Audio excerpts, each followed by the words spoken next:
Ridley Scott's Blade Runner has been at the front of cinema consciousness recently because of the 2017 release of Blade Runner 2049. However, I would argue that it never really left cinema consciousness and has been highly influential since its release in 1982. Here's why.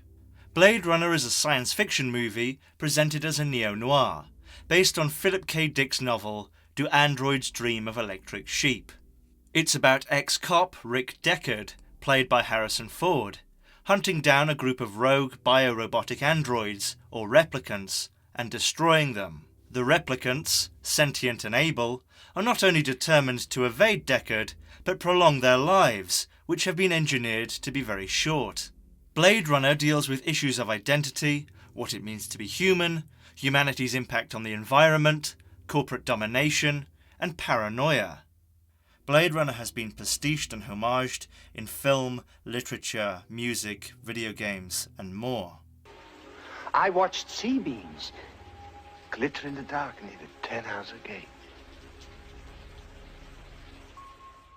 Go online and look for it, and you'll find plenty of drawings of Blade Runner-inspired cityscapes, comics, whole short films, remixes of the soundtrack, and dare I say it, probably some Blade Runner-inspired porn.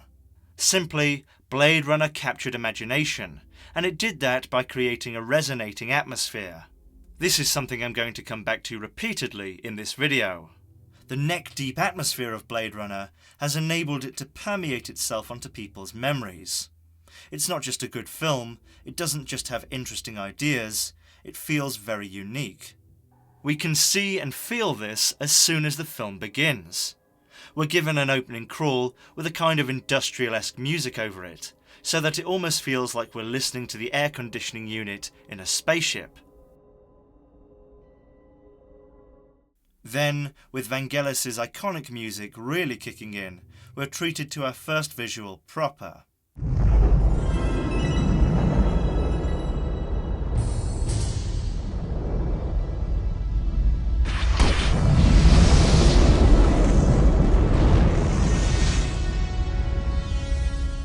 This instantly sets out what I would describe as a melancholic and cutting tone.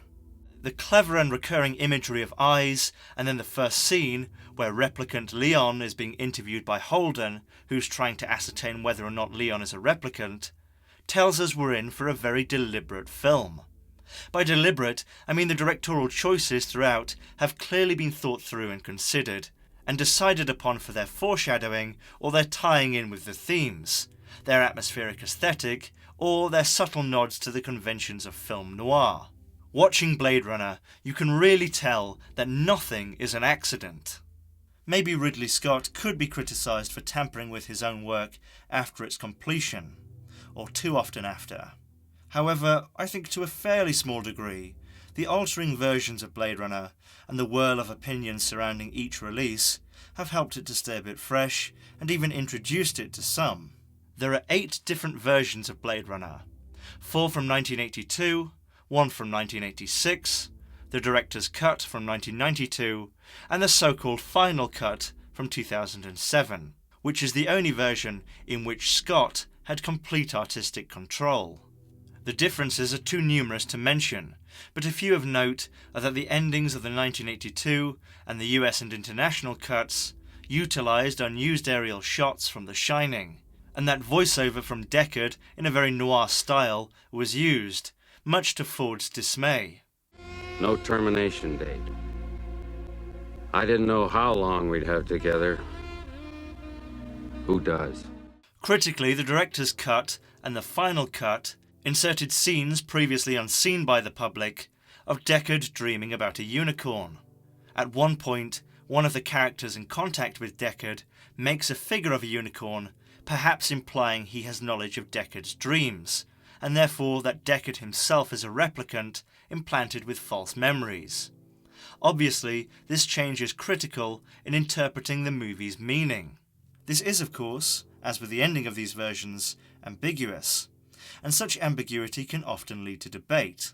And I would argue that debate around certain aspects of film stories can keep those films relevant for years. Scott has somewhat put a dampener on that by stating his intentions and removing the ambiguity that was so intriguing. But still, that doesn't detract from Deckard as a character. And depending on your own personal philosophy, you can always argue that the director's intentions are not as important as audience interpretation.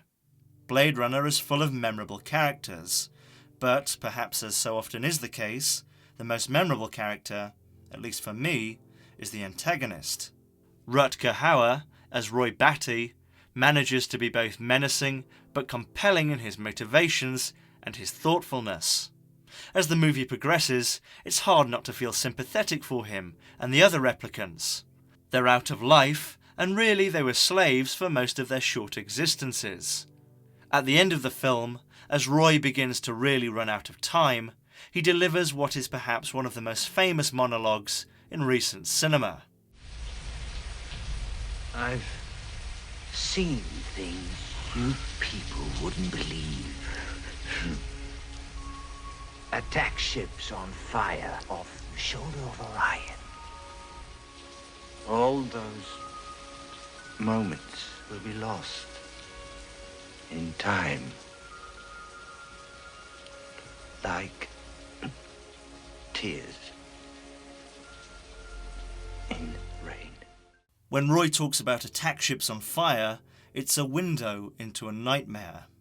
In a single line, a whole universe that we will never see has been built. He is the bad guy, he does do questionable things as he admits, but you can at least understand why he does them.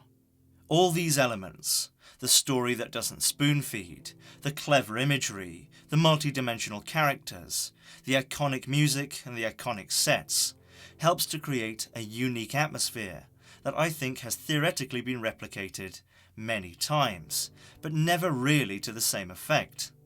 It's this unique feel that makes other filmmakers want to reproduce Blade Runner, and it's the distinct and tangible facets that allow them to try. Really, it's very easy for a crew to mock up a similar looking set with lighting reminiscent of the film. It's easy to reference the famous enhance that image scene. You people wouldn't believe how easy it is to stick a few lines in somewhere and have people get where it's from. I'd say that Blade Runner is and always will be highly influential, not only for sci-fi and noir, but atmospheric filmmaking in general. Because through skill, and a little bit of luck maybe in terms of the timings, the components of Blade Runner all came together to make a film far greater than the sum of its parts.